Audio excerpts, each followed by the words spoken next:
Good morning and welcome to the November 16th Transportation Infrastructure and Planning Subcommittee meeting. I call the meeting to order, and first we'll have the City Attorney explain the role of public comment. Thank you, Madam Chair. Members of the public may speak up to 3 minutes on subcommittee issues of concern to them.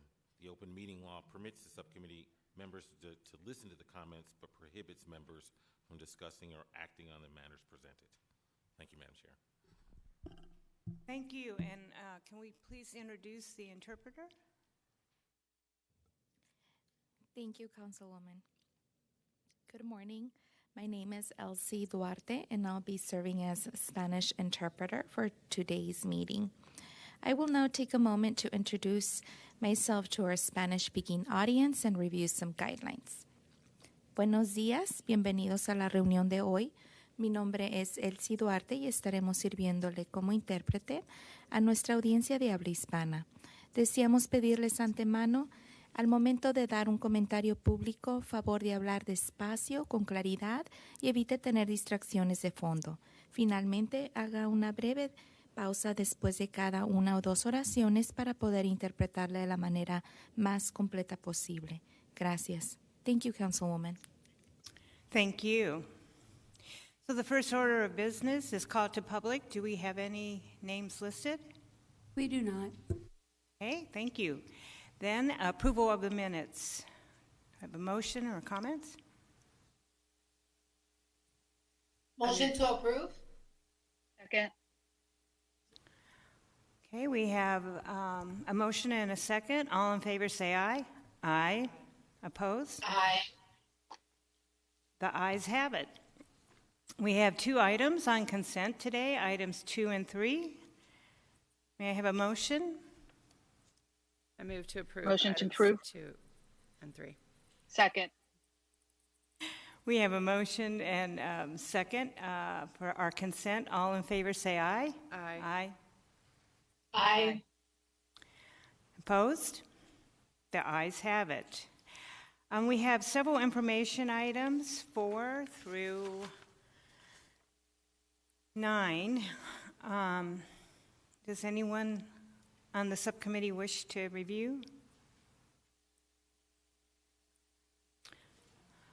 All right, well, I'm going to take the next item out of order because Meg is here to present, and I understand they have their regional meeting beginning shortly, and they need to get back to their offices. So we'll let Eric proceed with item 11, which is to provide our subcommittee with an update on the adopted regional transportation plan and Proposition 400.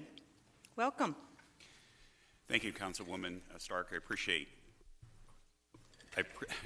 the invitation. I appreciate you moving me up. We do have our Transportation Policy Committee today, and I need to get back to the office. So thank you for accommodating my schedule. I'd like to start with a brief presentation today, talking about our historic transportation investments in the Valley. If we can get the presentation up. There it is. So I'd like to start with just a historical perspective for the many people don't really understand kind of where we've been on our transportation investments here in the Valley. So back in the early 80s, elected officials here got together and decided that we really needed a dedicated source of transportation funding here in the Valley. And that resulted in Proposition 300, which passed in October of 1985. That was a 20-year half-cent sales tax. That first proposition was 2025, and we've been working for the last few years to the year 2050. And that will be funded by the extension of Proposition 400. So if we look back prior to Proposition 300, this is what our major transportation network looked like in Metro Phoenix. You'll see that I-10 was not completed. I-10 was not completed until 1991. We had I-17, and we had the first segment of US 6 upon our arterial street system, the grid system that you see there in that light gray color.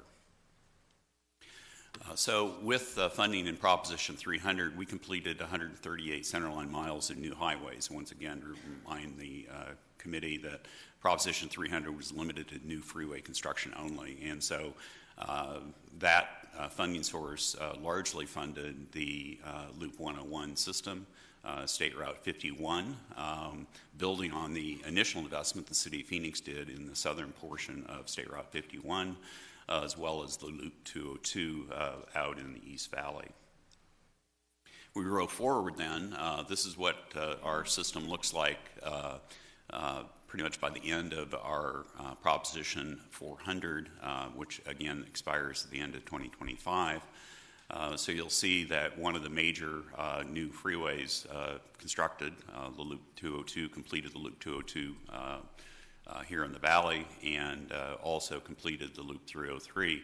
In addition, substantial high-capacity transit investments, including extensions out to Gilbert Road in Mesa, as well as the Metro Center link that's currently under construction, and what we're all been dealing with in downtown Phoenix, the South Central extension down to Baseline Road on Central Avenue. So we've completed 252 miles of new and improved roads, 7.6 million bus transit revenue miles. The region funds all the ADA paratransit service here in the Valley also. And we also have been very active, no pun intended, active transportation, bicycle and pedestrian projects. We continue to make improvements in terms of connecting the bicycle and pedestrian network we have here, and working on some of the safety issues in that area. So why does it matter? If we look at the economic impacts of what we've done to date, our calculations is that we're saving each driver about 105 hours per year, and that's a lot of money. In fact, if you calculate the cost of time and project that out, this has a present value of about $100 billion alone in terms of our historical investment. So we certainly have done, I think, a good job in providing better transportation here in the Valley. 80% of the jobs here in Maricopa County are within 2 miles of a freeway or light rail corridor. And we've also seen higher than average appreciation for properties along freeways, and in particular along the light rail line. Also, it's a very important aspect in terms of our economic development activities. This map shows the corporate relocates here in the Valley since 1990. This data was compiled by GPEC. Really shows the importance of our transportation network to support this kind of economic development. So, and also, as we move forward in the future, it's also important to remember our community feedback. And so we've done extensive both focus groups as well as value mapping of what the citizens here in the Valley really like. A couple of the quotes here: I'll put my tax dollars in regional transportation to make our roads more desirable and safer. I agree that investing in regional transportation is a very important priority for the region. And in terms of the some of the polling that we've done on the extension of Proposition 400, we're enjoying over 70% support for the extension of that funding source. So where do we go from here? We've been working on a new investment plan called Momentum 2050. By its name, it goes out to the year 2050. We have to do a long-range transportation plan that covers at least 20 years, so we're good to go on that. It totals about almost $37 billion of investment here in the region. A large portion of that continues to go in the highway program. We're funding State Route 30 out in the Southwest Valley. That, when completed, will provide another high-capacity roadway network from State Route 85 on Buckeye, connecting to I-17 at the Durango curve. In addition, it also includes about $2.5 billion to reconstruct I-17, essentially that older section. And we think that through those improvements, we can actually make it a little bit more community-friendly highway also. You also see on this chart substantial investments in transit continue to fund bus transit. I think of that $12.3 billion in transit, over $7 billion of that is for bus transit alone. Here's a map showing some of the investment plan projects that we have. And then if we look at the tabulation of those, you'll see that a lot of new improvements included in the plan. Just pointing out, we're proposing a new transit mode, bus rapid transit, which we think will kind of be a good additional mode in between the normal bus transit as well as light rail transit, so it kind of fits in the middle of that. We also, just point out, continue to fund the bicycle and pedestrian, that's the active transportation program. That's $1 billion allocated that way. Also, major funding for arterial street improvements and technology. Technology, you'll see between the emerging tech program and the ITS, that's $1 billion. We think that technology has a really important role in increasing our throughput on the system without actually expanding or providing more capital expenditure. So the more we can get out of what we have on the ground today, that's much more efficient than building new things. And then safety continues to be a major emphasis area we have in this region. So let's look at the economic impacts of the extension. If we look at the travel impacts, we see through 2050 a decrease in congestion across all modes and purposes. That's not a decrease in congestion from today, but what it would have been without these additional investments. Increased speeds across all modes of 1 to 2 miles an hour, which doesn't sound like much, but when you keep in mind that we have over 100 million miles traffic of travel every day on the system, 1 to 2 mile increase in speed makes a big difference in terms of travel benefits, and a substantial increase in transit trips also. And then on the right-hand side of that chart, you'll see those numbers translated into the benefits. So $73 billion in travel benefits, $40 billion just in business time and reliability savings, and in particular, over 10% of that's going to the shipping and logistics industry. So as those savings are reinvested, both by businesses and consumers, you have more time, you're going to do more things.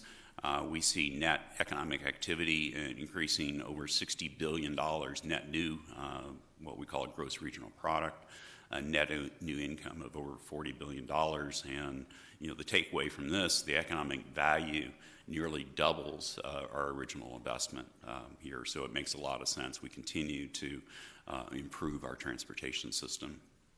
And in fact, we're projecting over 31,000 new jobs.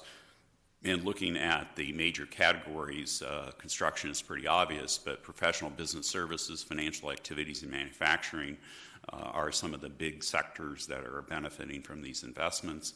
And 71% of these new jobs are medium to high wage jobs. So once again, they're hitting exactly the kinds of occupations and jobs we want to create here in the Valley.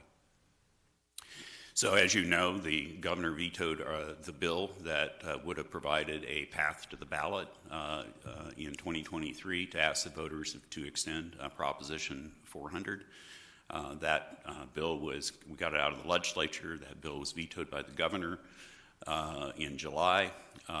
And what this chart basically says is that we lose more than half of our revenue underlying our plan. And it doesn't take a rocket science to really understand that has a devastating impact on our transportation system. Here are just some of the projects that would not be funded or cannot be funded without the extension in place. A couple of them I want to point out. One, the Taiwanese Semiconductor Manufacturing Company facility that's under construction now just near the intersection of I-17 and 303. That's a major investment. They just announced they're going to expand it even more, double their initial investment. That part of the 303 is breaking down today. The intersection of I-17 and 303 is an interim construction. It was not the final design. And to do that, we're going to have to put in over $200 million into the system. That's funded out of the region. And in fact, some of the traffic interchanges that were constructed to support this development out there actually were funded totally out of Prop 400 funds. And one of the advantages we have in this region of having regional funds is that we can move quickly and redeploy those funds on much needed projects. And we worked with the City of Phoenix. We actually took some money out of some I-17 projects and moved them up to 303 to make sure those interchanges could be constructed in a timely fashion. So you see the southwest, the State Route 30, the Tres Rios Freeway out in the southwest part of the valley.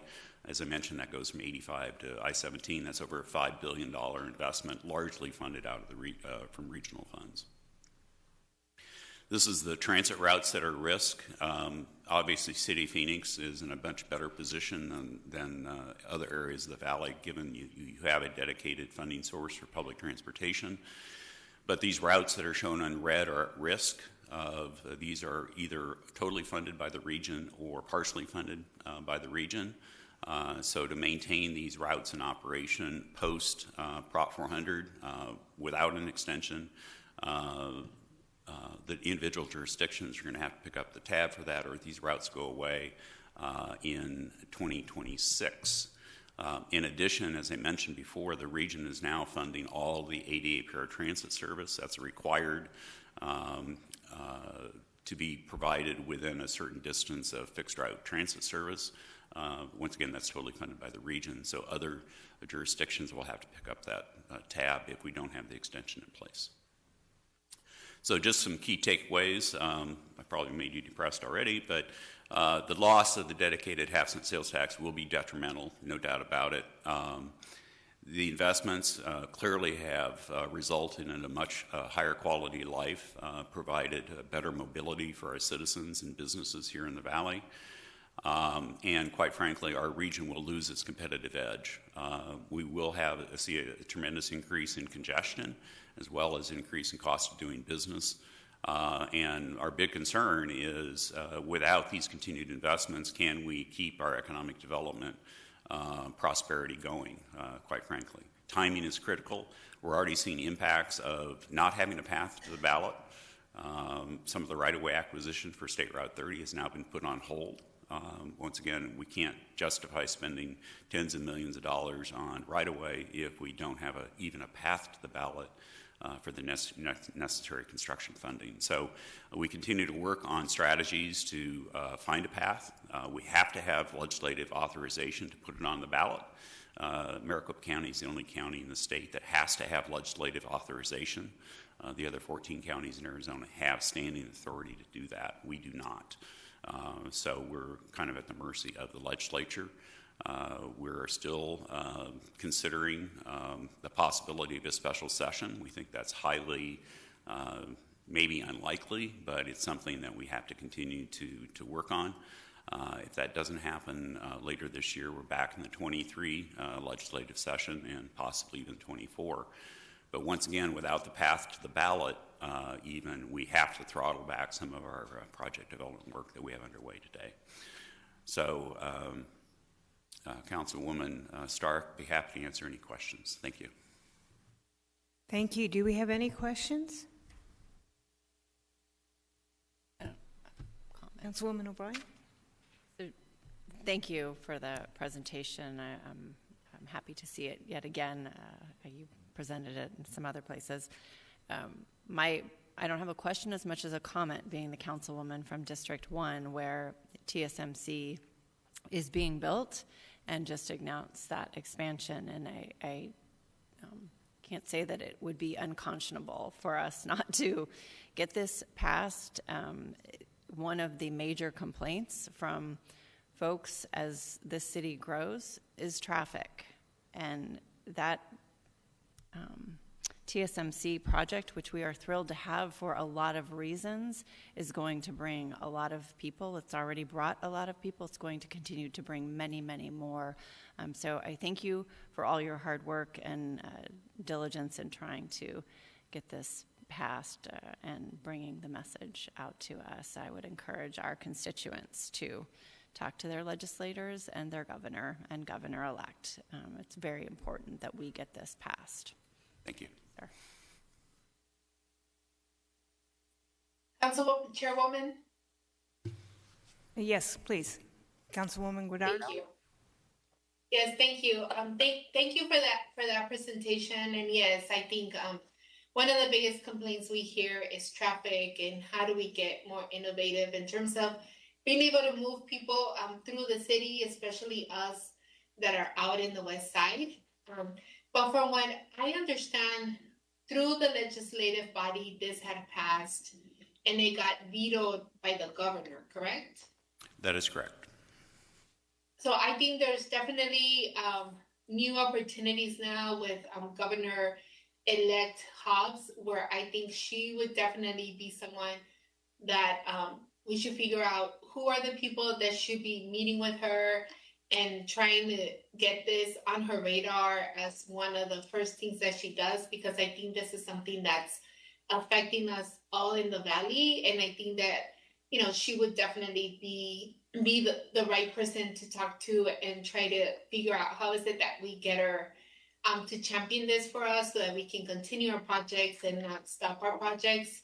You know, just as also a councilwoman on the west side, any help that you need from me or anything that you might need, please let me know. I am, you know, very someone that's very affected by this if this doesn't continue, just because of the people that we have out in the west side that need to continue to travel. Whatever you need, please let me know. Thank you very much. Any other comments or questions? Councilwoman Stark, it's Councilwoman Pastor. Yes, please. Can you hear me? Vice Okay. Mayor. Yes, Vice Mayor. One of the questions I have is because I hear the talks that I'm hearing is possibly the way to get Prop E, I know it as, is there's a debate over light rail being part of this. And I think it's very critical for us cities that have light rail that the Prop E is part of this package. My understanding and the dialogue that I have heard and was told was that may be removed and that the cities may have to run a different ballot measure or item. So could you give me clarity on that? Councilwoman Stark, Councilwoman Gallardo, there has been a discussion about that. We think that, in fact, our plan limits the regional funding for light rail to 30% for any project, which was done to try to take some of the concern off the light rail program. The other thing that we did agree to was put a overall cap in the bill that did get out of the legislature at 14%. So those kind of measures, quite frankly, we can work with. And so it's a matter of making sure that we have a plan that, ultimate goal is not only we have to have legislative authority, but we actually have to have it pass at the ballot box. And pretty much every survey we've done, focus group, people understand that even though they may not use the light rail because of where they might live, that does not mean that others don't want it and need it. And I think also the economic development impacts of the rail program have been real clear.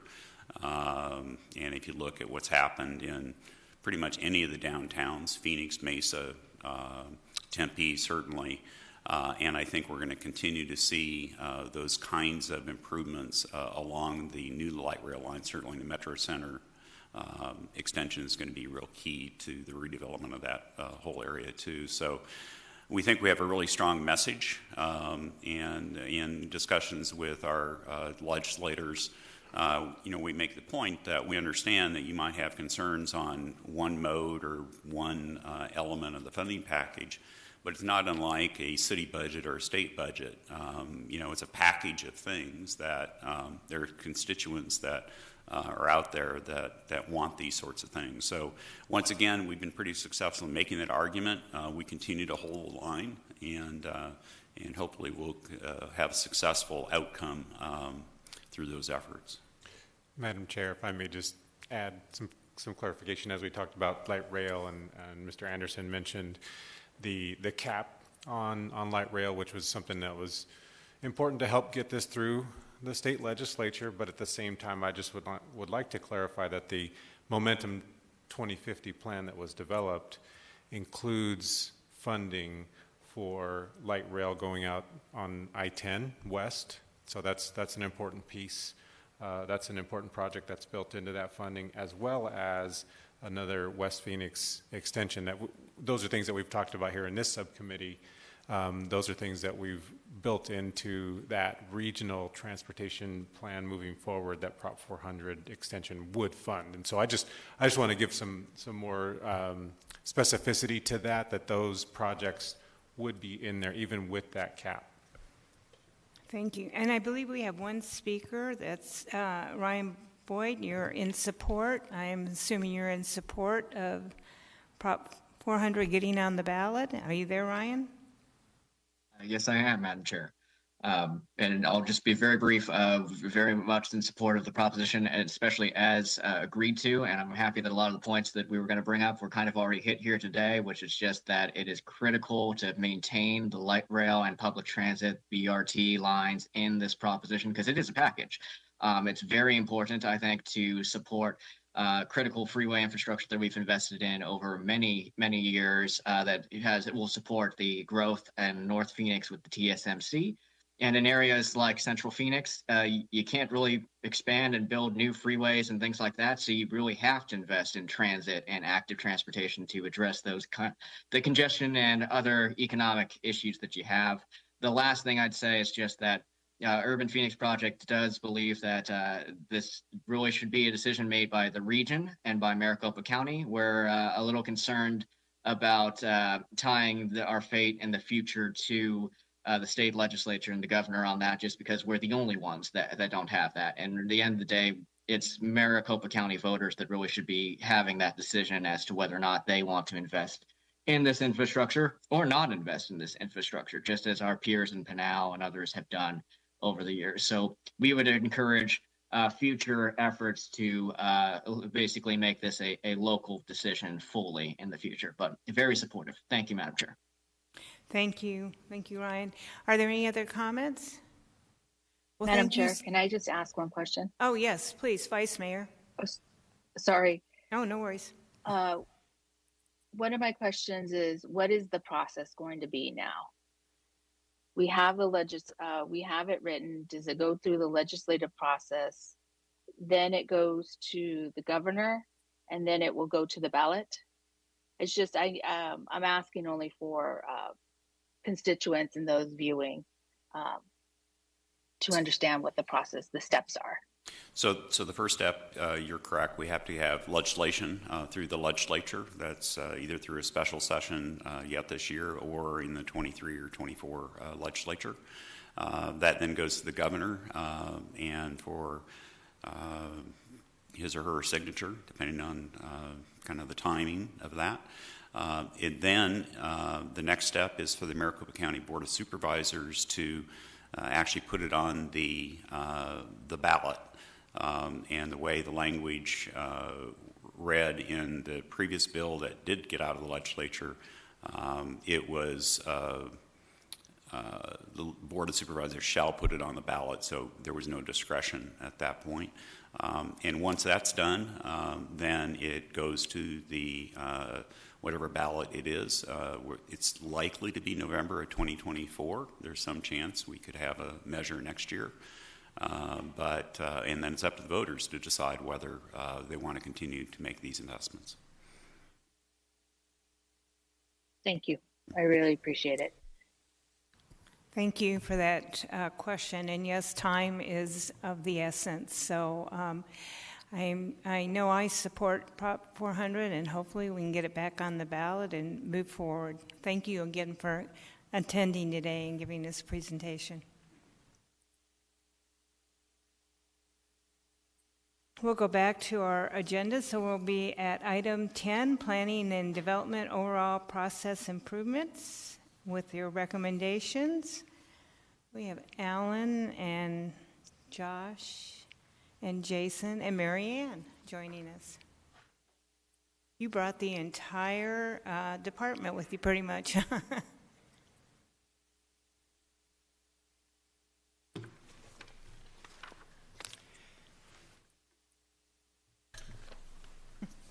Thank you, Madam Chair, members of the subcommittee. Yes, I did bring the majority of the executive team for the Planning and Development Department here with me this morning. Fortunate to have a great group of professionals down there who are making good things happen day in and day out for our customers and the constituents throughout the city of Phoenix. And so, as you noted, Josh Bednarik is our Assistant Director over the Planning Division. Jason Blakely is the Assistant Director over the Development Division. And Marianne Fotinos is our Deputy who runs our IT program and our financing budget issues, as well as the impact fee program. And so with that, I'm going to get started here on our presentation. Thank you for the opportunity to provide an update here this morning. And so why are we looking at process improvements, and why have we been looking at them? And it really comes down to record-breaking submittal numbers. And so even though we were in a pandemic and we had 80% of our projects came in via paper and 20% electronically in the past, that completely flipped, as you have heard us talk about in the past, to 80% electronic and 20% paper. And we were already in this transition mode to had developed to study our new Shape Phoenix system and had procured a consultant to do it, and we're going to hear more about that today. But overall, the department has been embracing a model of continually changing and updating that was just magnified via the pandemic. And so you see in this slide here kind of the old model of working where there were paper plans submitted and they were kept in bins and routed to various review staff, so site plan staff, civil engineer, structural engineer, all the different disciplines would then be looking at the plans, providing comments, and then getting those back. And when Marianne speaks here in a minute, you'll see all the great things that we are doing to change that model and see how it's improving. One of the things I wanted to emphasize here and look at is this is in billions of dollars. So this is a total permit valuation of what's been constructed over the last several years throughout the city of Phoenix. And so this really is a great overall measure of how the city is doing from a economic development standpoint, because this is inclusive of everything that is happening and being built in the city, whether that's major projects like TSMC or Grand Canyon University or minor home remodel projects. It's all encapsulated in what those permits value and tracked here. And so you can see how that has significantly continued to expand. And in order to get to that permit valuation, there's a number of those plan reviews that have to be done in order to get there, going back and forth with design professionals and really making things happen on behalf of the community. But when we're in that plan review process, that's where there's a lot of challenges in working through items when we have staff shortages, when our overflow, which is to work with our on-call contract folks, they can't get folks as well, and so they don't have the staff that we can tap into to help when an area has some backlog because they're short-staffed as well. And so that was really one of the challenges that we identified, when we were right in the middle of the pandemic in the last year, was the struggle that our on-call staff really had to provide staff support as well, in addition to the hiring challenges the city was facing overall. So with that, I'm going to turn it over to Marianne to talk about our Shape Phoenix.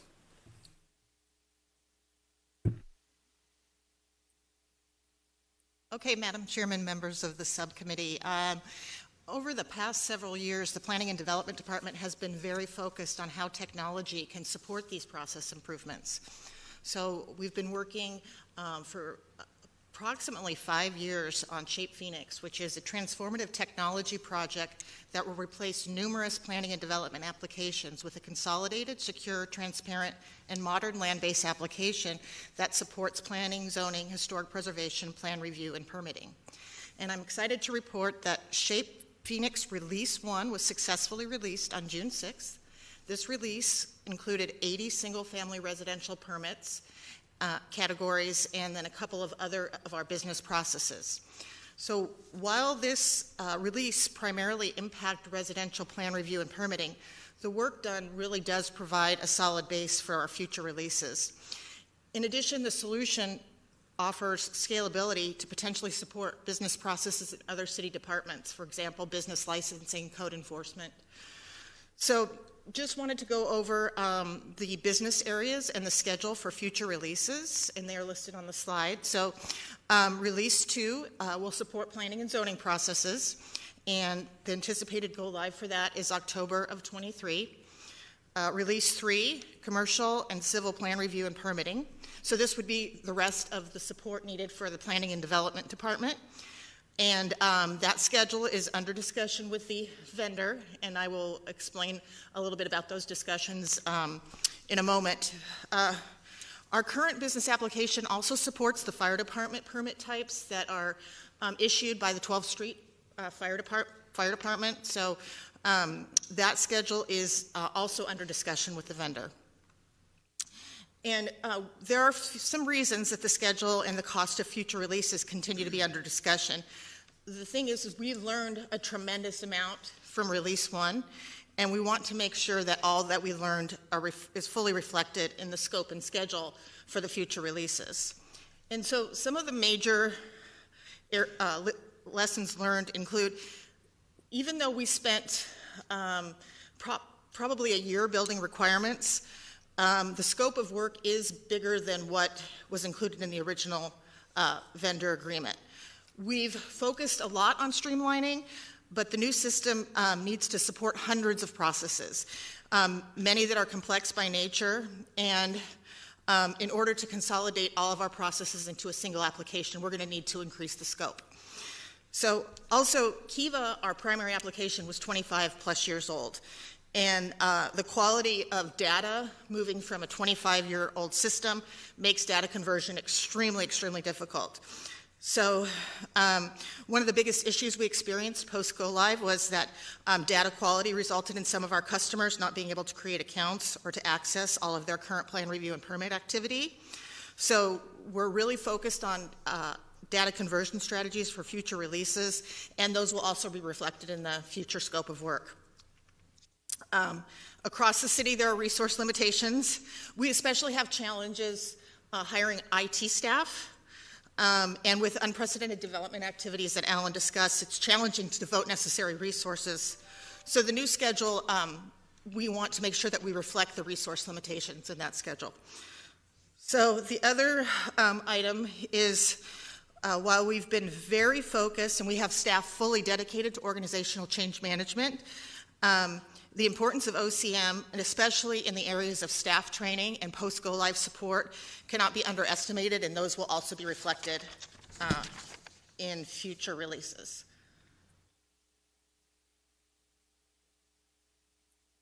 Okay. So a primary focus of Shape Phoenix was to improve the customer experience in interaction with planning and development. So just wanted to go over some of the new features that support customer service improvements. And one you see on the screen, we have a new Shape Phoenix web portal. It simplifies account creation, application submittal, and fee payment, adds many self-service options, makes it easier to schedule meetings with staff through the web portal.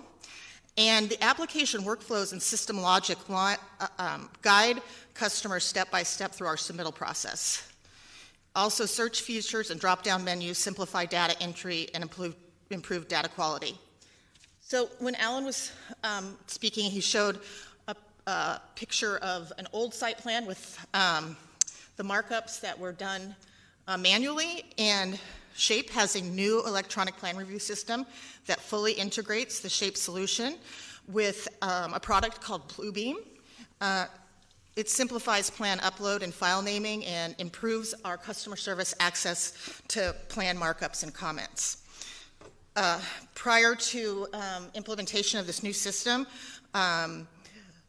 customers had to work in two systems, and so this will really eliminate that swivel chair of customers and staff working in two systems. A couple of other kind of exciting tools that are new and really aren't seen yet in any city applications. There's something called WhatFix, and it is a widget that provides in-application support for customers as they work through the online application process. It uses pop-ups, task lists, self-help, step-by-step workflows, smart tips, and beacons to train users how to use the system. So you can see on your screen an example of a pop-up when a customer hovers over the apply for a new license portion of the portal. And another exciting new feature that we have is something called Glance. And it's a feature that allows customers to securely share their screen with staff. So those are a couple of the things that I wanted to highlight, and I will turn it over to Jason for some operational improvements. All right. Thank you, Mary Ann. Thank you, Madam Chair, members of the subcommittee. I did want to touch on some of the operational enhancements that we've introduced over the last year or so. The first one, in response to the solar industry's unprecedented growth, the Planning and Development Department has been exploring options to assist with processing of residential solar applications. We currently receive over 700 a month, which is, it's a very large volume of work for our staff to keep up with, and we have experienced some delays in review and processing due to that workload. One of those opportunities was through the use of the Solar App software. It is a third-party software that was developed in partnership with the National Renewable Energy Laboratory. Solar App, in basic terms, verifies solar system design compliance with the National Electric Code. So it kind of takes the place of our plan review staff looking at paper or electronic plans and reviewing for compliance. We did work with NREL for over a year to develop the software to make sure that it was providing the same level of review and compliance as traditional plan review methods. Our biggest priority is make sure that we're getting a safe and code-compliant installation. In June of this year, we did launch a pilot using the Solar App software. It's been an overwhelming success. We started with 10 contractors. We're currently up to 40 contractors. And we actually have them reaching out every day to join the pilot. So it has been a very good program, and not only does it provide a benefit to the contractors in terms of being able to get a permit instantaneously on our web portal, but it's providing relief to our plan review staff, and they can focus on more complex solar installations. There are some eligibility requirements. It doesn't cover all solar installations, as I mentioned. Right now, we're doing about 20% of our residential PV permits via Solar App, and once we expand the pilot, we hope to see that grow to at least 40%. So it has been a huge benefit not only to the industry, but staff as well. Other thing I wanted to touch on was the use of our on-call contracts. We have used these in the past. We were up for procurement in May of this year, and we initiated 39 new plan review and inspection contracts. The significant difference with this round of contracts compared to years past is that we brought on more contractors for each of the various disciplines that were needed. We have run into challenges, as Alan mentioned in the past, with getting the resources when we need them in a timely manner to assist with the fluctuations in workload. So bringing on the additional contracts provides us that flexibility and more opportunity for resources. Another thing that we did in terms of contracts was how we structured them and how they're budgeted. In the past, it was a specific dollar amount was tied to an individual contract, and that presented challenges when we couldn't get resources from that specific firm. So now, instead of budget amounts assigned to a specific contract is assigned to a specific review discipline or inspection discipline, and that way we can reach out to the contractors that are able to provide us the resources that we need in a timely manner. A couple of the inspection enhancements I want to talk about. In addition to the solar app pilot, again, photovoltaic systems, installations, requests are significant demand on staff, and we wanted to look at every option available, but we also released a residential solar permit by inspection program to assist with minor solar photovoltaic installations. This allows licensed contractors to obtain a permit within 5 days, and the review is done in the field by the inspector, eliminating 2 to 3 weeks of review time. So again, another enhancement, another option for the photovoltaic community. And last thing I wanted to touch on in terms of inspection enhancements was our remote video inspections. We have been piloting this for over a year. Earlier this year, we did turn this into a full-time resource. This does provide the opportunity for contractors to do inspections remotely via cell phones or tablets. We do have some limitations on terms of what inspections we can do via these type of applications, but it has been proved to be very beneficial. Obviously, it saves the contractor time. They can schedule the inspection with a specific date and time. Our inspectors aren't on the road traveling back and forth, so you have an efficiency gain there, and it's also an environmental gain as well, because we're not sending our trucks out on the streets. So we're currently doing about 20 to 25 of those a day, and we're always looking for opportunities to expand that, but that's been another good enhancement for our inspections team. Last thing I wanted to touch on was our residential plan review section. Again, another area that sees incredible workload and was struggling with meeting turnaround times. So we did look at the group as a whole. We introduced a new supervisory position. We did some restructuring to align the strengths of our supervisors with each of the individual work groups. This has been a really big success for us in the last few months. We've seen the turnaround times where we've been over our published goals, get in line with those goals, and being able to maintain. So that's been critical to keep up with that workload with the residential plan review team. And with that, I will turn it over to Josh. Thank you, Jason. Madam Chair, as we move forward, we are excited to announce updates to our service model to better serve our customers. We're offering more in-person appointments, and we'll be offering customers the ability to schedule their own appointments very soon.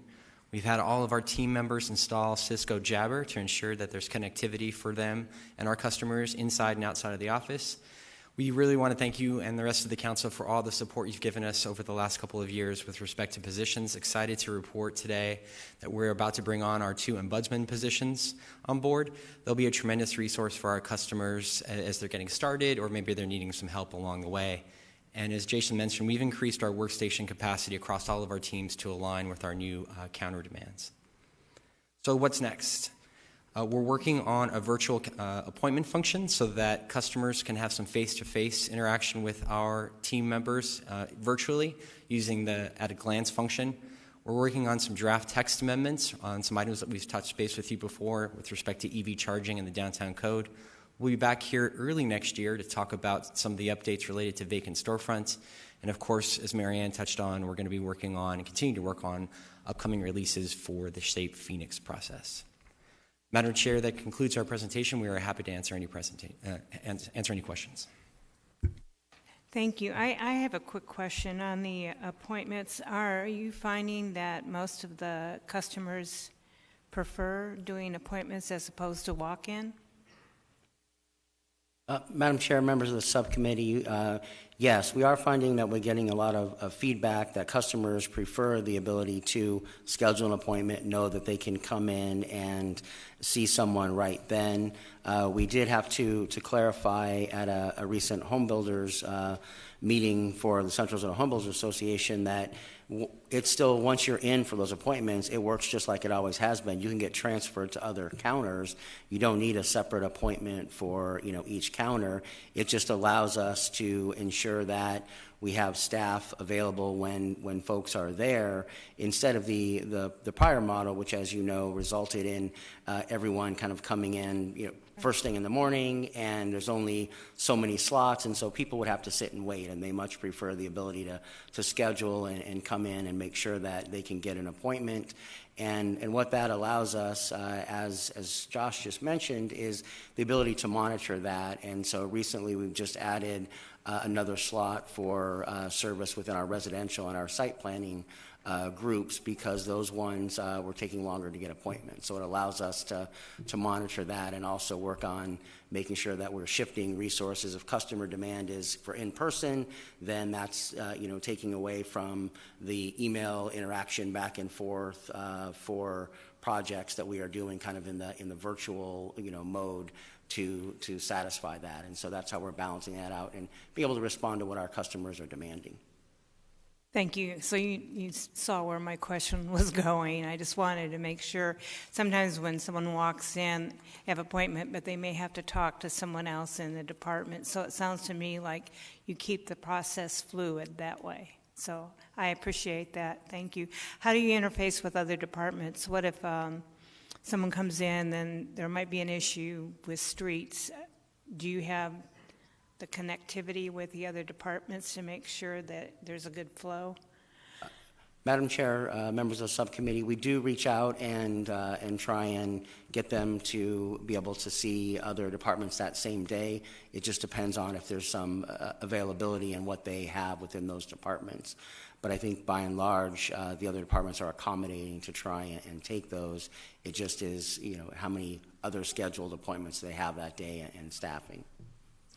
I would think that appointments work better, just because I can remember the days when people would walk in and they would sit and sit and sit. Now they have some assurances that they're going to be served in a more timely fashion. So I appreciate that. Are there any other questions from council? I see Councilwoman Guardado. Hello. Hello, thank you. I guess one of my questions is, well, thank you for that presentation. Thank you for all of the hard work, Josh, Allen. But, we are still getting calls to our office where, we're not getting appointments on time for people. So I guess my question is, when someone calls and books and asks for an appointment, how long does it take for us to give them one? What's the turnaround? Madam Chair, Councilwoman Guardado, most of our counters, depending on which one they want to see, they can get an appointment within 2 to 3 days of wanting to schedule that appointment and within that counter.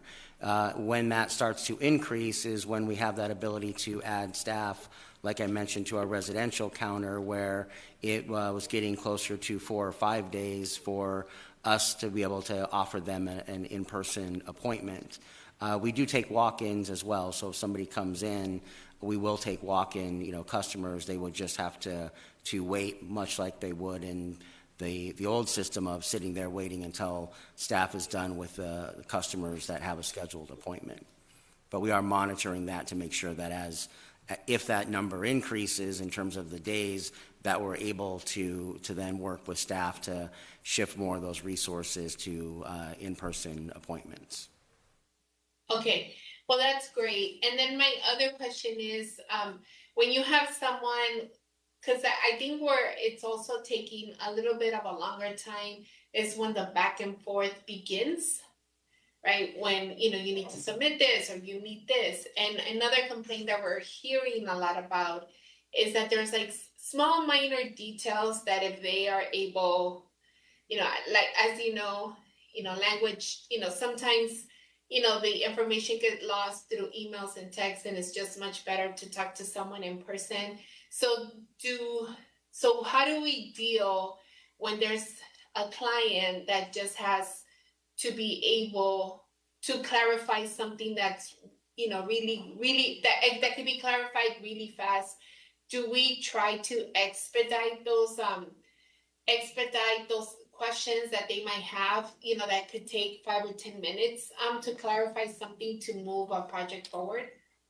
Madam Chair, Councilwoman Guardado, we do have the ability through, for example, we have our own, call center that we staff with Planning Development Department folks to work on scheduling inspections or routing calls to various sections for them to respond, so that we can have folks call them back and talk to people, appropriately for those kind of quick questions that you're talking about, as opposed to a longer term, kind of discussion. And so we recognize that there is some challenges in that, depending on when people are calling in and getting routed to the different sections, because you have staff that is working on the actual reviews for particular projects. You have some at the counter. You have others that are working, virtually via other meetings that they're in already. And so one of the key updates that Josh mentioned that we are working on doing is being able to schedule a live face-to-face discussion that could be automatically scheduled by a customer, so that they would have someone rather than like a planner line. Right now, if you wanted to talk to somebody about zoning, there's a person who staffs a zoning line throughout the day to answer questions about that. And this new system that we're working on putting in would allow for a virtual type appointment like that, where you could schedule it and you would be looking just like we are now, talking to a person. You wouldn't have to have that email back and forth or a phone call. It would be set up to be a virtual counter appointment. And there were just some technology things that we had to get done on the back end side in order to be able to offer that. And that's what we're working on doing, and that will help in that area also. Great. Well, I mean, I really, I appreciate the work that's getting done. I mean, I know that there's been a lot of back and forth, and, I know that the pandemic, put us in a very awkward place, and, we've learned a lot, I think, in the last 2 years. And I guess, one of the things that COVID brought us was be able to do something like this and get, a little bit more creative in terms of how do we move these cases a little bit faster and being able to meet everyone's needs. The only thing I would ask for, if I may, Chairwoman, is just that, we get a report, maybe like a quarterly report on how it's going and how much faster this is moving and how more efficient it is, just so that when we do get those phone calls and we do get people calling us and saying that it's not moving appropriately and the way that people would want it to move, that we would actually have proof on how is it that we're turning things around, and how is it that we're moving these cases. At least for myself, like, it'd be great to be able to get some sort of report where we see how fast these cases are moving and how the program is actually working. Thank you, Chairwoman. Thank you. Would you be able to do that, put together a report? Certainly, Madam Chair, members of the subcommittee, I think if that was something the council wanted, we could send out a quarterly kind of email to the council members, if that works, saying here's what has happened over the last quarter and where things are in terms of timing for various disciplines. At that point, if that's acceptable, and then certainly if there are questions from those emails, happy to follow up from there with all of you. Okay, why don't we look into that then?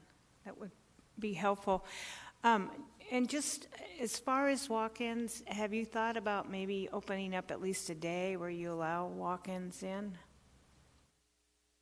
Madam Chair, members of the subcommittee, we do take walk-in appointments all the time. Okay. So anyone who would come in, we would say, if you want, you can have an appointment in 2 days at that counter if you want to come back at a specific time, or if you want to wait, we'll give them a ticket and they'll go upstairs to the second floor to our Development Services Center, and then they'll be able to wait until that counter can see them. Okay, great. Do you have? I do. Okay, Councilwoman O'Brien. Thank you, Chairwoman. So on the slide where you talk about planning for the additional technology to come, and there's planning and development is so complex and involves so many departments. Are you working with the other departments so that they would be incorporated? So I don't know. I'm not sure who to look at for that answer. So, Madam Chair, Councilman O'Brien, I will provide a little bit of background, and then Ms. Fortinos can talk to the details of it. But yes, we are working with the various departments, particularly the ones that we are integrated with from a development and inspections process. So on our executive committee is Assistant Chief Scott Walker from the Fire Department for the Shape Phoenix program. And then there are other staff involved that Marianne can talk about. We also have, in the way of looking at the forward thinking aspects of what Shape Phoenix can do in the base IT system we're building. It sets up a land use property record database that, as Ms. Fortinos mentioned, can be built by other departments. And so Spencer Self from Neighborhood Services Department is also on our executive team for Shape Phoenix, and that is specifically with the eye towards having that be something that a future part can be added to the existing Shape Phoenix that would take the place of what's called the Tidemark system, which is what is all their existing zoning enforcement cases, which is 20, 30 years old as well. And so it would add on that function. So it would be one, integrated system that fire department would use as we currently have with coming back for that phase 4 item that Ms. Fortinos mentioned, and then potentially NSD and then clerk's office or others in the future could all add on to that.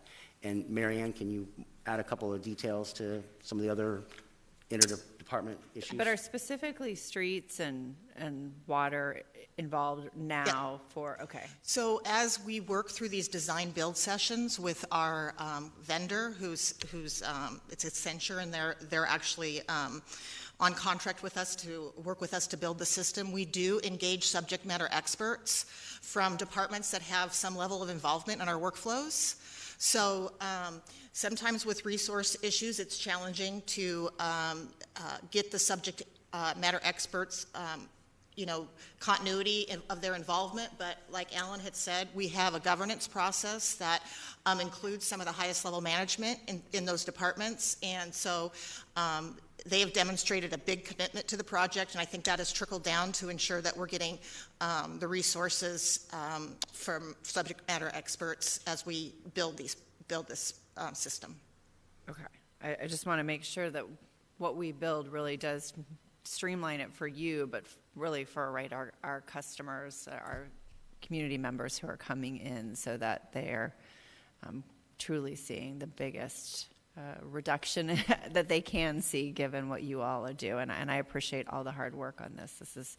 It's so complicated, but so needed. And I guess I keep looking for all the little bright spots in the pandemic. And so the pandemic brought us technology to the city in another department. So thank you. Thank you, Chairwoman. Thank you. And we have one speaker, Ryan Boyd. Are you still there? Yes, I am, Madam Chair. Thank you so much for the time. I'll go briefly into this. We are at Urban Phoenix Project very supportive of the Planning Development Department's improvements here. But at the same time, we'd like to point out that I think we've given our staff a lot of flexibility and have really made it so staff has done a lot more productivity with these tools. But it may come to a point that it needs to be a budget discussion to add in additional compensation to help with those hiring challenges, or just more positions if it was capable to fill those, simply because we hear, as much as you probably hear all the time, about the need to get entitled projects permitted so that we can put them in the ground to address the housing crisis. There's even ideas from other places where you could even provide fast lanes to try to basically give affordable housing developments quicker time to build. But that requires a lot of staff, and that requires significant investments that would have to be really budgeted out within the city's budgeting process. On the other side, when it comes to long-range planning, we are probably one of your more frequent flyers as testifiers on these. And we think that there's a lot of things that this council has decided has been a good thing that we support. that frankly just requires people to go out and do the public testimony at the villages and really gather that feedback. The staff needs more help on that, is our opinion. And so we think that if there's anything we can do to support the planning and development department to get that feedback and to really shape those discussions, you can really achieve those goals. So we think that this is a lot of great things you've heard today.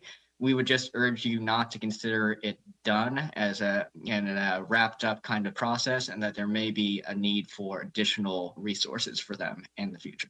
Thank you, Madam Chair. Thank you. Are there any comments or? Well, thanks again. I know you guys are understaffed and you're doing the best you can do, and it's important that we do make sure we serve our customers. But what you do is very, it's near and dear to me, but it is really about public safety. You're providing a service that ensures people when they walk into a building, it's a safe structure. And so I think everything that you do is important, and I appreciate all the hard work you're doing to improve the processes. Thank you. Alan and Josh are going to stay for item 12, and we're going to bring Troy and Karen up as well to talk about the update on proposed water conservation measures for new development. I'm guessing, Karen, you're probably going to kick it off? Yes, Madam Chair. Karen's going to kick us off, and then we'll go through.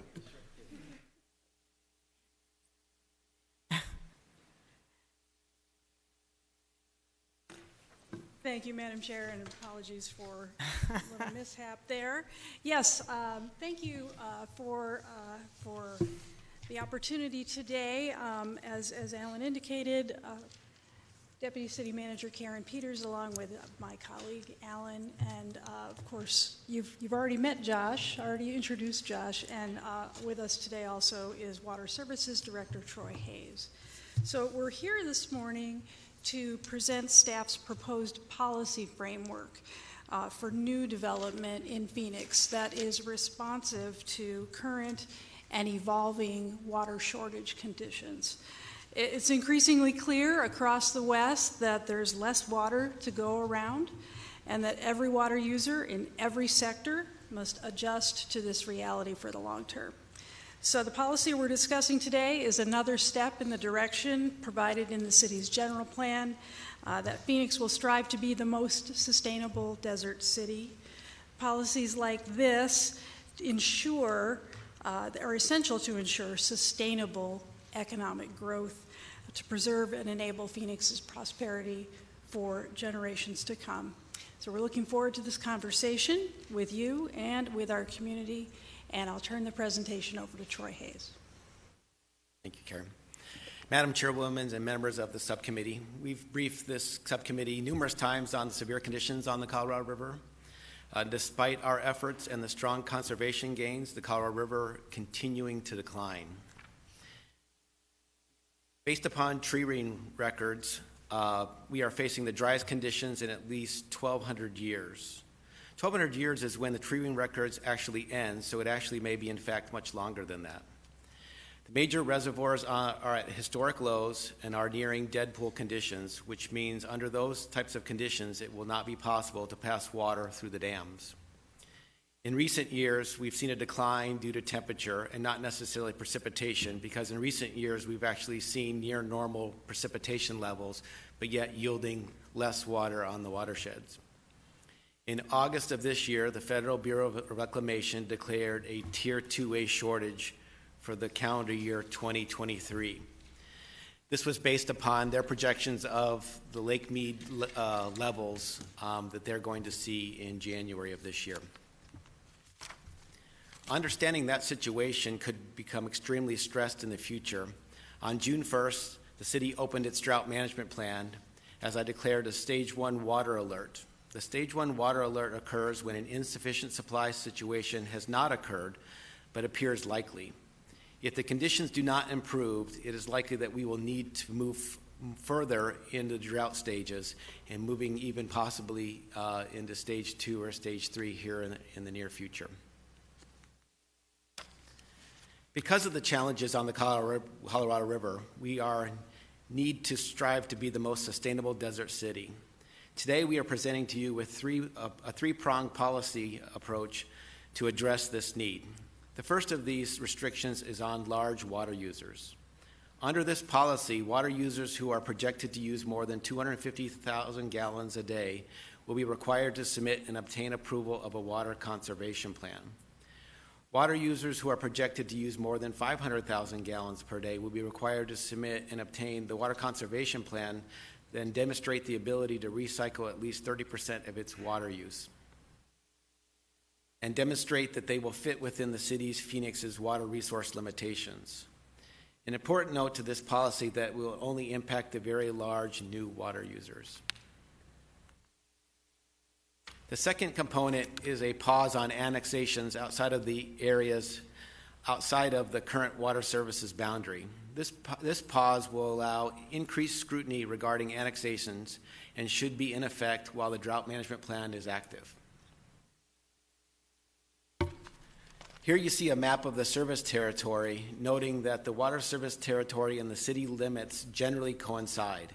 Importantly, in areas where the water services territory are not within the city limits but are within the service territory, they will not be impacted by this policy. So essentially, we're okay with annexations happening inside the water services boundary, and outside of that, there may be challenges. And with that, I will turn it over to Josh with the next component. Can I ask a question about annexation? So I know in parts of the city that are county islands, we still serve water, correct? Yeah, and it's at a higher cost, right? Yes, yeah. So there are portions of the service territory that are county islands or outside of the city of Phoenix political boundaries, but that are currently served by the City of Phoenix Water Services Department. Those entities are charged 1.5 times the rate associated with those bills. So if it got even worse, would these county islands, would they be in the list of priorities? We would continue to serve them, but would we look at additional charges? Have you kind of thought about that? Yeah, so we consider those our customers, and we are committed to serve our customers, until the very end, obviously. And it's ranking them as other customers. It would be a policy decision that we'd have to bring before council to make any adjustments to what we would charge those situations. But as of we sit today, there isn't. We don't think there's a need to make those changes. Okay, thank you. All right, Chairwoman. Yes, Councilwoman O'Brien. Thank you. Could you maybe explain how the difference between the Phoenix City water service area versus our Phoenix City limits, and maybe why there is a difference? Yeah, Madam Chairwoman and Councilwoman O'Brien. So one of the largest differences is the City of Phoenix Water Services Department actually serves a large portion of the town of Paradise Valley, which would be outside the geographical boundaries. And so over the history of the Water Services Department, we've acquired small water utilities over time, or wells or things like that, where we've acquired the water service associated with that. And we've gone to the Department of Water Resources and committed to include those into our service boundary, but not necessarily into the geopolitical City of Phoenix boundaries, because those haven't been adopted yet. But those are the kind of situations that we end up in, where we potentially serve them from a water services standpoint, but not necessarily in the City of Phoenix. Wonderful. Thank you for that explanation.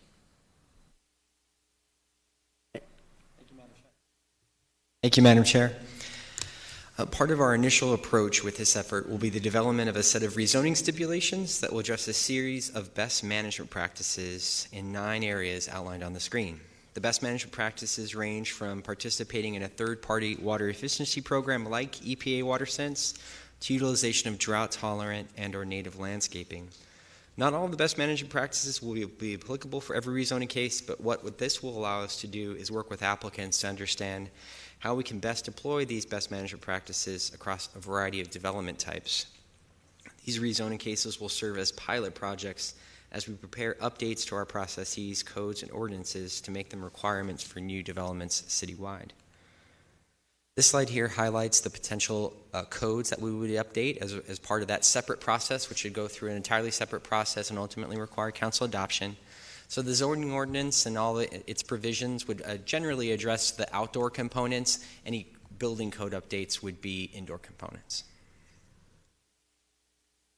In preparation for this discussion, we've had a lot of conversations with a variety of different stakeholders. We did host a meeting on October 27th with representatives from both conservation and development groups.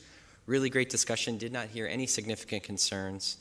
I think they understood the approach, look forward to working with us on these rezoning stipulations, and then we certainly committed to continuing to collaborate with them as we prepare these larger updates to the city codes and ordinances. Madam Chair, that concludes our presentation. At the moment, we're scheduled to go to the December 7th City Council formal for adoption of the policy. Happy to answer any questions. Thank you, and I'm guessing that Councilwoman O'Brien may have a question. Councilwoman O'Brien. Thank you so much. On the standard stipulations for rezoning, could you explain a little bit more about what the limitations on number or size of swimming pools would mean? Madam Chair, Councilwoman O'Brien, it's a great question. Right now, it's basically a concept that we would explore. As I mentioned, it may not be applicable for any and all rezoning cases. I think it's just something. It's a space where we want to have a conversation about what that could look like. It may be that as we have these conversations on development projects, that evolves to really just focus on, say, the size of the pool. Maybe we're not limiting the number or the amount, but just the sheer size. I think that's going to be an iterative conversation between us, the development community, the community, and you as we bring rezoning proposals forward. Ultimately, depending on where that conversation ends up, we could be looking at an update to either the building code or the zoning ordinance, but I think it's too early to tell where that would go. Okay, so, and I understand the differences in what it might be for residents versus our commercial projects. For me to be supportive of this, I would need some delineation in that language to say there would be separate discussion and probably in those two areas. So that just it makes this is very broad, and I would need a little bit more delineation in the resolution before I would support it. Thank you, Councilwoman or Chairwoman. Sorry. Thank you. Yes, Councilwoman Guardado. Yes, thank you. Thank you for this presentation. But I guess I just had, so I guess before I make some comments, what's the end goal with this proposition? Like, what are we trying to avoid? And if this doesn't help, what is the end solution to this? So, Madam Chair, Councilwoman Guardado, this proposal is squarely aimed at making sure that we are working with new development to be as water efficient as it can be, so that we can continue to work on various economic development projects that may come forward in the coming years, provide housing for future residents, and all of this is aimed at how do we make sure that we are being as efficient with new development as we can be, so that we have resources to continue to do those things in the future. If we don't manage those resources well, as the impacts of the drought and climate change worsen, we restrict our ability to do those things in the future even more. And so we appear before you here really in the same vein that people have who have always lived in this valley, dating back to indigenous people who knew that water was the future and they had to form a canal system. Then the early settlers built on that canal system. The state of Arizona was pioneers of the legislature with the Groundwater Management Act. And, most recently we had an ad hoc water conservation committee that was led by Vice Mayor Pastor, and the recommendations are all in the vein of using water wisely for our existing residents and our ability to continue to prosper into the future. And so that's what we are aiming to do with this proposed policy. Right. I mean, it just seems to me, Ellen, that, I mean, we're starting to do some of these meetings out in the different districts. I know we had one on Saturday in D5, and there's a couple more happening. And it seems that what's happening at the Colorado River is very urgent.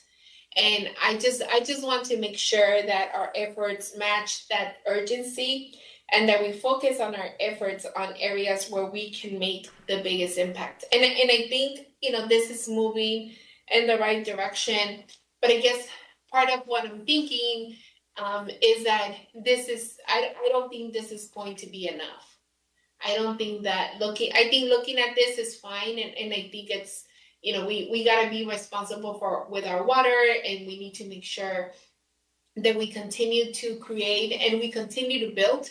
We have more and more people moving into the city of Phoenix and into Maricopa County. So we definitely have to be very conservative with our water and figure out how do we work with anyone that wants to come and build here and do this. So I think the idea is right. But when we're talking about creating a policy to evaluate large water users, focus only on new developments does not seem to be that urgent. I think that there has to be a way where we talk with the big companies that are already here.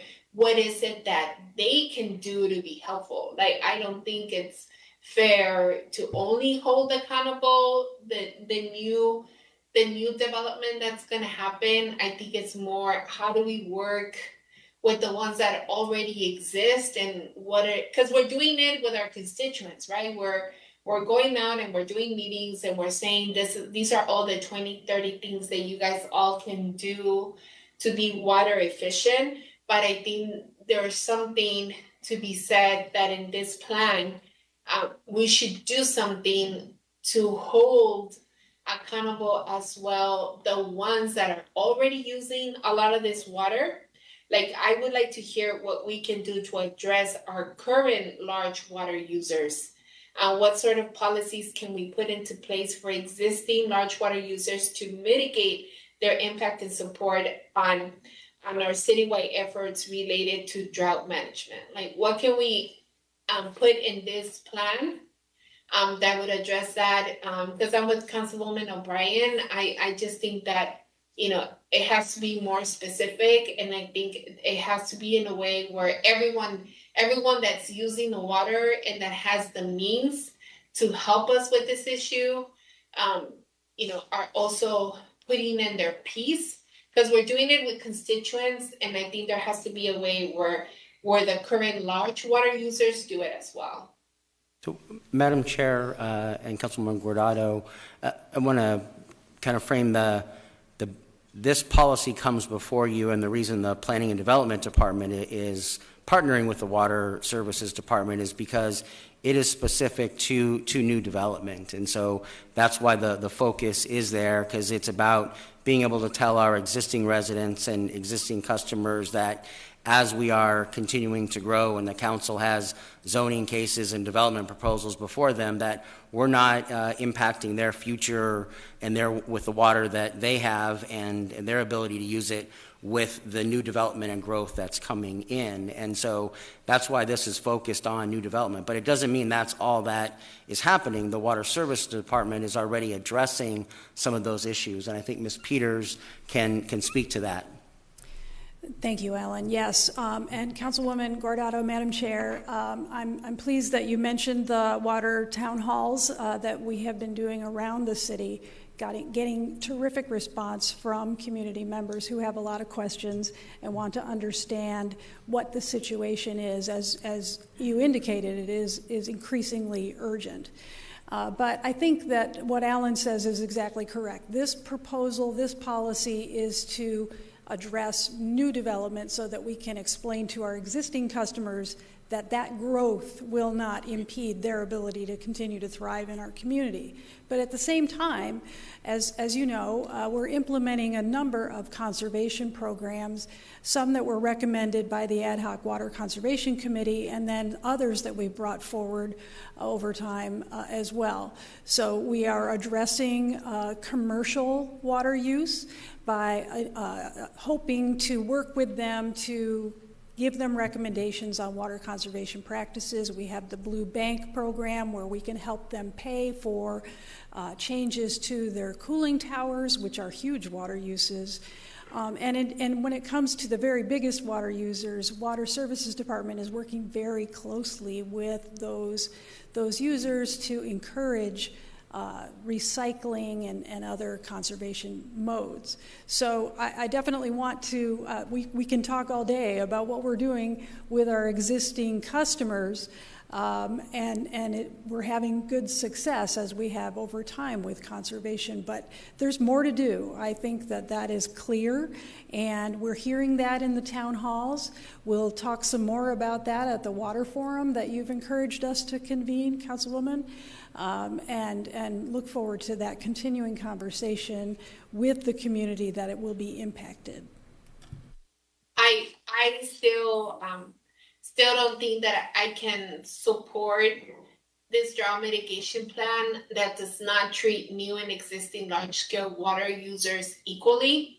I really hope, Karen, that because we would do it with our constituents, right? We will, when push comes to shove, if there's something that we have to implement as a city to implement things on constituents, there's a way where I know that we would make that happen. And I think this is a great opportunity where, we can get these big water users to really do something before we get to that place where it's an emergency. And I just, I just really hope, that you can take this feedback, take it back. I want us to get to a place where I can be supportive of this. But if we're not treating, the new development and the big water users equally, I just can't be supportive of that. And I really think that you guys need to take this back and, do town hall meetings with them as well. Like, give them a plan, say, listen, this is what we're going to be asking for new development, and we need you to do this for yourselves as well. Figure out a way, how is it that we start from there before, because I can see the trickle down in the future. And I think, constituents will be happy to put their piece and pay their piece if they have to. But I really think that we need to start from the top. And I think this is an okay plan, but I think it needs to be stronger. And I think we need to hold everyone accountable. And I think that if you need to do these town halls with those folks as well, I strongly recommend that you do that and try to figure out. And I'm not saying that from a place where they don't want to. I'm sure that they would. I just think they just have to be asked to do A, B, C, and D. And I strongly recommend that we move in that direction, at least before I can be supportive of this plan. And then I just have one question for you. How many existing large-scale water users do we have in Phoenix today? Madam Chair, Councilman Gudardo, so above 250,000 gallons a day, there's approximately 15 water users that are of that size in the city of Phoenix, as compared to our 470,000 accounts. Right, so that's huge. And I would definitely recommend that we talk to these 15 users and we do some sort of meetings with them and hold them accountable to some sort of measures, the same way that we're going to hold the new development. I think this is moving in the right direction, but I think that's what I would like to see different in this plan if I'm going to be supportive of it. And I agree also with what Councilwoman O'Brien is saying, and I just think that we need to do that at least in order for me to be comfortable voting on something like this. Thank you. Thank you. Councilwoman O'Brien? Thank you. The work that we did, part of this recommendation came out of the work that you all did with the developers. So can we talk a little bit about what was approved, I believe, at the July meeting with a couple of our developers for new development and what that would mean for water use in those developments? Madam Chair, Councilwoman O'Brien, I think you're referring to the approval of the Verdon development, which was up in Northeast Phoenix. If we have an opportunity to bring this slide up with the best management practices, many of those were employed as rezoning stipulations as part of that case. Most notably, the requirement that that development preserve a significant amount of the land area as native open space. Now, as I mentioned in my comments, not many developments are going to be able to employ that as an approach because they're not dealing with native desert. So we really look at these set of 9 best management practices as a starting point for discussion and a lens that we as city planners would look at a project as it comes in to see what might work here. I think EPA water, some type of third-party water certification, a water sense certification could make some sense. Restrictions on things such as turf, outdoor irrigation standards, utilization of native or drought-tolerant landscaping.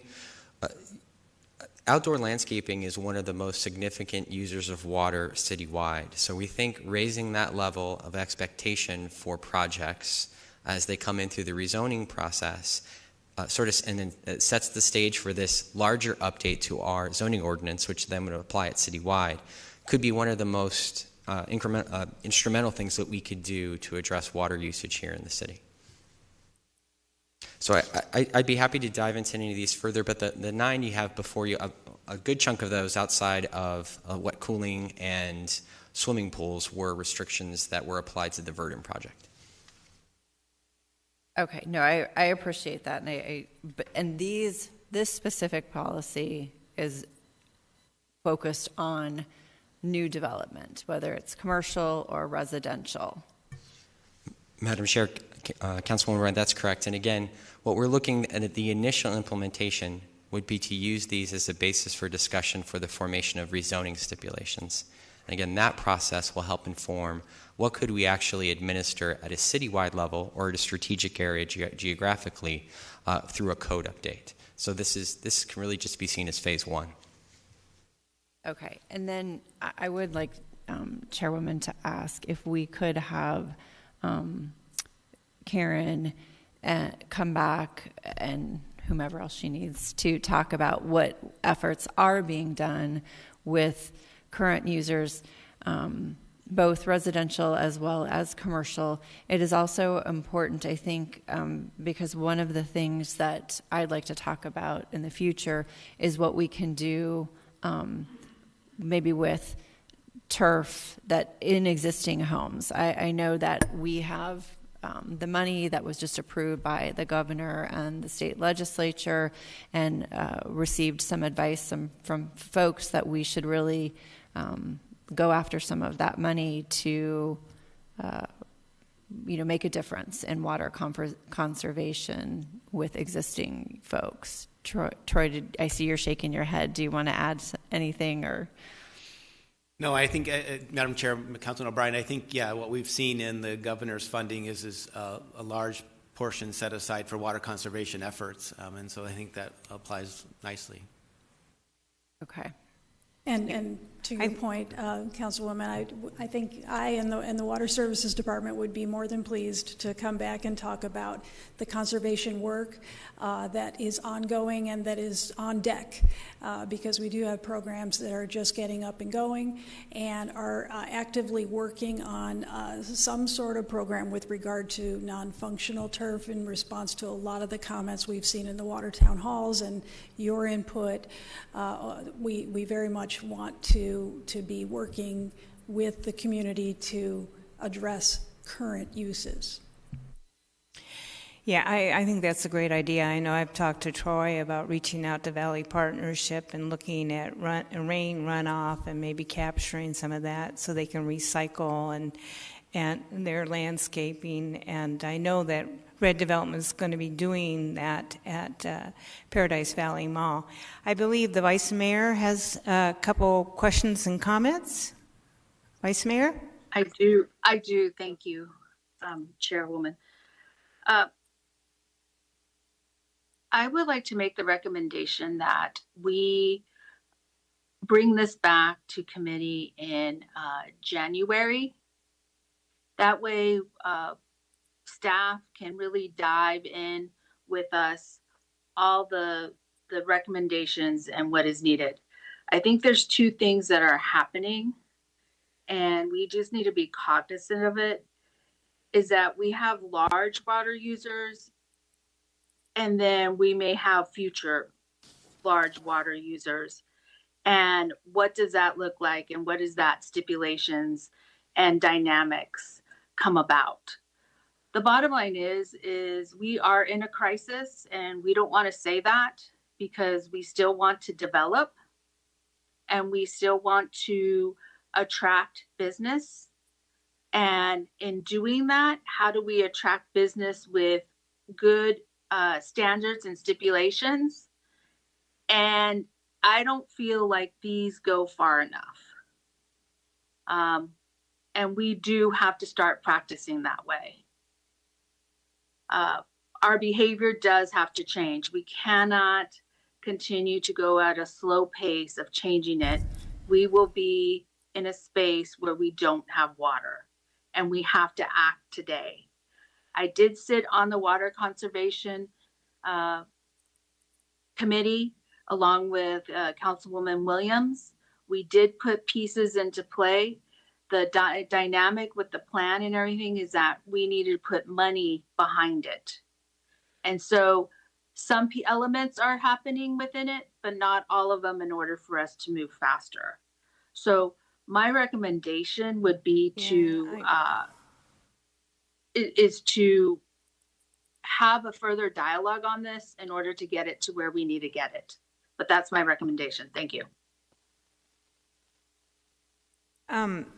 So I'm hearing just a little bit of concern that maybe we haven't flushed this out properly, and perhaps we can revisit it. I know I had canceled December because my son's coming to visit, but maybe we can talk to the subcommittee and try to find a special date to have a hearing on this particular issue. Would you guys be comfortable with that? Madam Chair, members of the subcommittee, yes. We'd work to find a date that subcommittee members are available in December. That would be a good thing to meet, because otherwise we're waiting until January and then full council action in February. And as you've all noted, this is an important issue to address, and that's why we would like to have that special meeting and work through these issues with you guys. Yeah, I think that would be a wonderful idea, Chairwoman. I don't want to delay it much longer than we have to, and so if we could find something on the calendar in December so that we could flesh the rest of this out. It sounds like you have the answers to the rest of the questions that committee members have, and so that would be very helpful, I think. Yeah, I just had selfishly canceled because my son's coming to town. I haven't seen him over a year. I completely understand, and I do not want, I'm happy to have it anywhere else you need to have it, Chairwoman, to make it work, and you to still get to see your son, because family's number one. We can make it work. Are the other committee members okay with that? I'm fine. Yeah, me too. Okay, perfect. Then why don't we just continue and have you come back in December with a little more fleshed out detail. Thank you.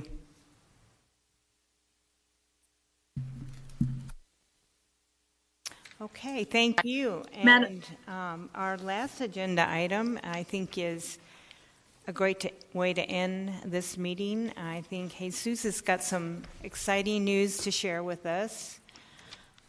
He's going to provide the subcommittee an update on the bus fleet transition plan. Madam Chair, Mario here just wanted to, I'm sorry, was there a subcommittee member wanting to speak? That was me. I'm sorry. Vice Mayor Pastor has to drop off. So I just wanted to let you know I was dropping off. Sorry. Okay, thank you, Vice Mayor. Madam Chair, just wanted to say a couple comments as we kick off this item, and I'll turn it over to Jesus Sapien. Under the leadership of this subcommittee, all the members of this subcommittee and the council, we're taking an exciting step forward in our transition to a zero-emission bus fleet. The Public Transit Department has done an extensive amount of work within their team and brought in some expert help to assist in developing this plan that's going to be presented before you today. And so I just want to recognize Jesus Sapien, the Public Transit Director, and his team for the great work that they've been doing on this. And I will turn it over to him to talk about the proposed plan before you today. Thank you, Mario. Madam Chair, members of the subcommittee, I in turn want to thank public transit staff and a partnership with consultant team Kimley Horn, because as Mario correctly notes, this has been a heavy lift for us, and we have done our best to lock ourselves in some rooms and hash out some details because this is a really big deal for us. And as Mario said, under the leadership of the council, you kind of stoked the fire under us to look at our fleet and see what we can do with technology moving forward.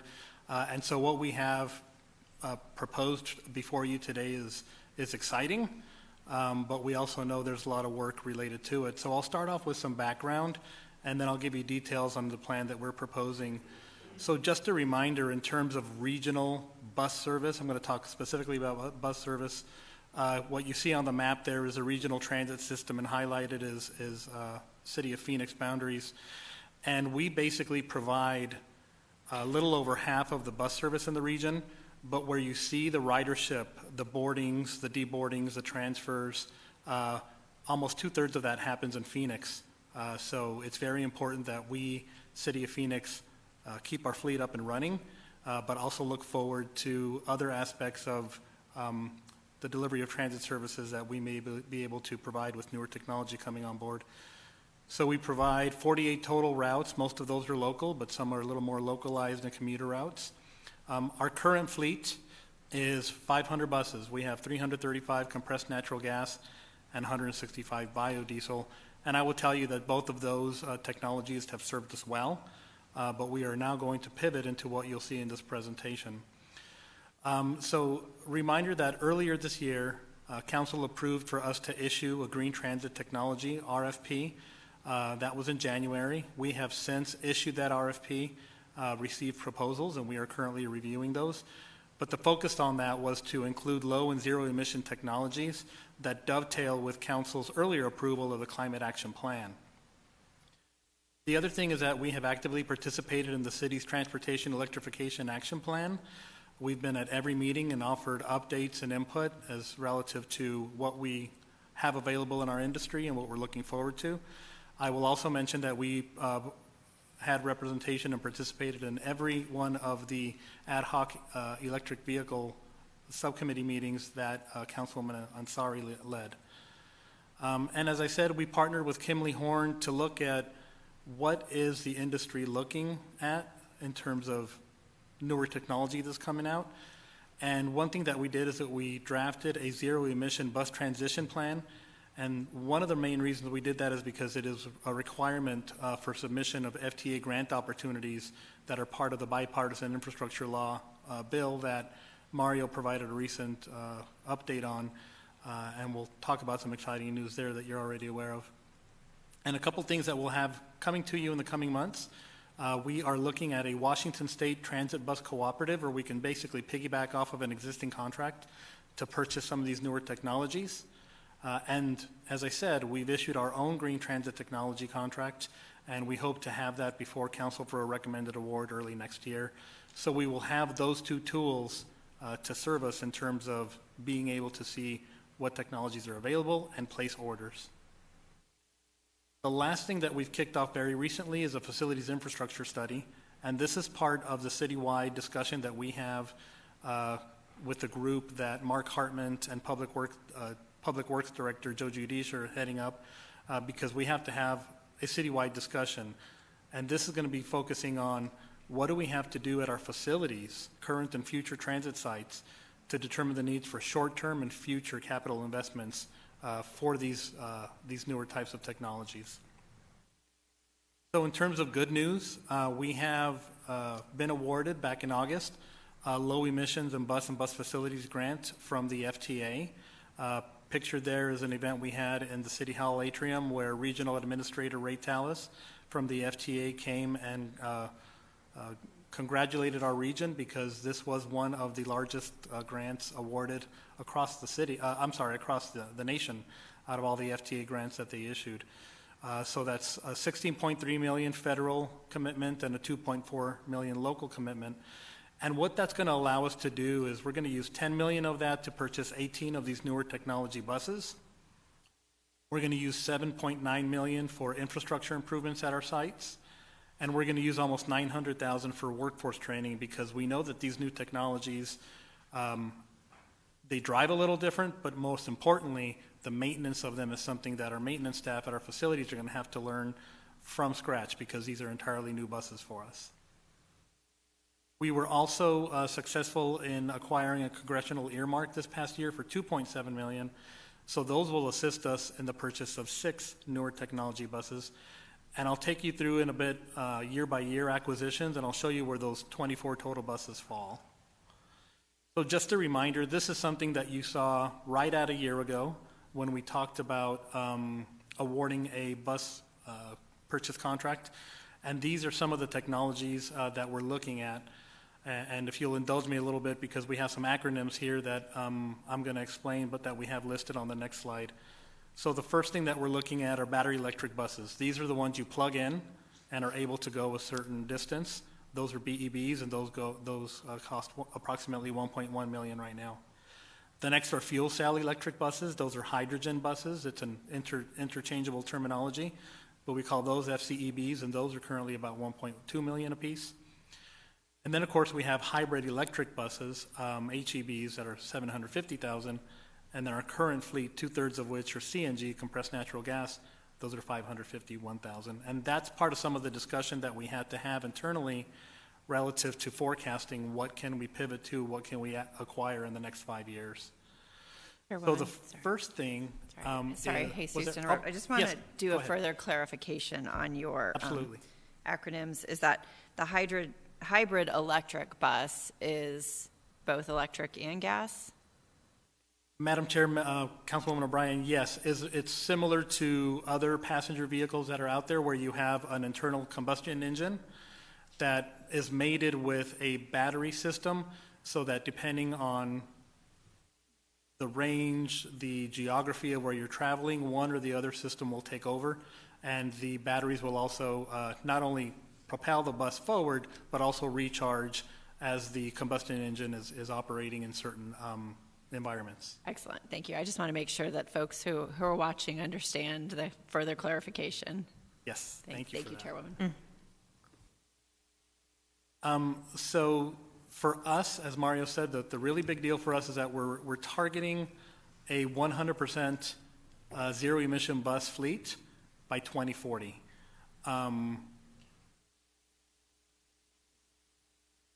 So on a year-by-year basis, how do we get there? Starting in 2023, we are looking to acquire 6 battery electric, 6 fuel cell, 20 hybrid, and 18 CNG, total of 52 buses. In year 2, similar, 5 more hybrid and 1 less CNG. But the considerable thing for us is that in year 3, we start acquiring more fuel cell and battery electric, and we no longer purchase compressed natural gas. So starting with that year right there, we are no longer acquiring compressed natural gas buses. In the 4th year, similar, actually identical to the prior year. And then in the last year, assuming the technology works and we're able to acquire them on a timely basis, then that's where we really go, a little heavier on the 2 newer technologies. So in the first 5 years, I want to point out this is a really significant achievement for us, because at the end of 5 years, the oval you see there, the newer technology buses that we're looking to acquire are 165 buses total, so that will account for 1/3 of our fleet, within 5 years. And then the square that you see are the 24 buses I mentioned on the earlier slide, where those are the newer technology buses that the federal grants are allowing us to acquire. And as we've said from day one, we want to make sure the technology works. We want to start off with a small fleet. We want to make sure we're able to acquire them in time, charge them, fuel them, send them out into the field, and that they perform. And then we start acquiring larger numbers over time. So some considerations that we have moving forward, the performance. This is going to be really important for us, and this was a similar discussion when the citywide plan came forward. The discussion was we need to identify the technologies at work, acquire small fleets, make sure they work, and if all goes well, then we start rolling them out in larger numbers. For us, the big deal is the range, how far they can go, and onboard equipment operability, because we have a lot of onboard equipment, such as interior and exterior lighting. Air conditioning, as you know, is a big deal for us here. Wheelchair ramps, etc. We need to make sure that all of those things work. We're also looking at charging options for battery electric buses. This is part of the citywide discussion and infrastructure study that we're undertaking. We know that if we have a site that is looking to charge electric buses, we might have some neighbors next to us, such as FedEx, Penske, Amazon, and the like, that we have to have those regional discussions. We can't just look at what we're doing within our property boundaries. But we also know there's fast and slow charging options out there. So those are some of the things that we'll be looking at as we acquire these buses. We also need to complete the study to evaluate our sites in terms of the infrastructure needs for all zero-emission bus types. Because with hydrogen fuel cell buses, it's a different type of infrastructure we'll need to acquire for fueling, dispensing, compressing the fuel, etc. In terms of future purchases, as Mr. Anderson said earlier, Prop 400 does contribute to the purchase of buses for the entire region. So we need to have a regional discussion relative to ensuring that that share of bus acquisitions is still going to be covered with the extension of Prop 400. And the other thing that we like to point out is all of our buses are currently 85% federally funded. So that's something that we have to keep in mind, that the federal funding at the higher level needs to continue.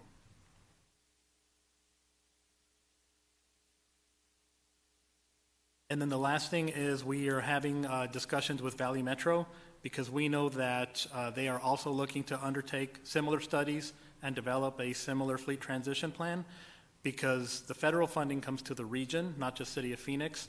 So we all have to work together relative to, as that funding comes through, how do we divvy it up amongst all the parties in the region who operate transit service as we look to transition our fleets. That's the end of my presentation. What you have there is a picture of one of the California properties that public transit staff recently visited so that we can learn how these things work and perform. They visited 3 or 4 sites, I believe, and got some really good information from not only the transit agencies, but the actual folks who are maintaining them and driving them, because we're all going to be buying from the same companies across the industry, and so we were able to look at some of the newer models that are out there. So with that, staff's recommendation is that the Transportation Infrastructure and Planning Subcommittee recommends City Council approval of the Public Transit Department's heavy-duty bus purchasing strategy and zero-emission fleet transition plan for the next 5 years. I'm happy to take any questions. Thank you. I just have a quick question.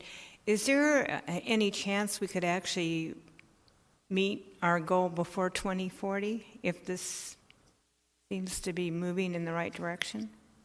Madam Chair, there is, but I will tell you there's a couple asterisks to it, and that is, of course, that the technology performs in our environment. We know, for example, the battery electric needs to go a little further for us, so that's why we also want to try hydrogen. So if the performance of the buses show themselves to be able to replace our current fleet on a one-to-one basis, that is a possibility, but we also know that the federal funding needs to continue because, as you saw on that one slide, the price of these is higher. Thank you. Are there any comments, any questions? Councilwoman Guardado? Yes, thank you. Thank you so much for that, Jesus. That's a great presentation. I know there's a lot of work that you and other people put into this. It was a new avenue that we were all moving towards and hopefully these buses will work and they will be able to handle the heat. So thank you so much for all of your hard work and congratulations on the different money that's coming into the city to be able to support this. The only thing that I would add to this, something that would make me feel comfortable, I'm still going to support this, is that, and I think I've had this conversation with you, and I know that Mario and I have spoken about this as well. Like, I would like to see a timeline on when are we going to start putting our current mechanics through the training to be ready to be able to work on these buses. Like, I wouldn't like for us to even have the thought or the idea of having to subcontract that work out just because our folks are not ready. So if in the plan before it goes into council, if you goes to the formal meeting, if you could just add a timeline of when folks would be entering into either apprenticeship program or training to be ready to work on these buses, that would be great. That's my only critique that I have, that I would like to see a timeline on when we would start that, given when we're gonna have the first buses out on the field. Thank you. Madam Yes. Chair, Councilwoman Guardado, thank you for that question. Yes. One of the things that we included in our RFP, share it with you and point out the aspects of the RFP that call for exactly that. So in a nutshell, any companies that are proposing on this particular RFP will be required to provide training programs, electronic and printout, whatever our staffs may need. And I will assure you that it will be existing staff at our current garages as we see it today that will be doing the work. We will not have a need to enter into yet another contract. There will be existing staff that will be trained, because we will be acquiring these buses on a one-per-one basis. As we identify a bus today that's eligible for retirement, and we get rid of it and we get a new bus, it will be the same people fueling, cleaning, maintaining, driving, etc. So that is part of what the bipartisan infrastructure law calls for, and that is going to be a requirement as part of those RFP submissions. But we can add details to that as this item moves forward. Perfect, thank you. And again, thank you so much for all the hard work. Thank you, Chairwoman. Thank you. Do you have any questions, Councilwoman? Quick question. Given the Prop 400 presentation and the fact that we do use some of that money, I know if we don't get it reapproved, that would be obviously an impact to our budget. But are we seeing any impacts right now because of the failure to get it on the ballot?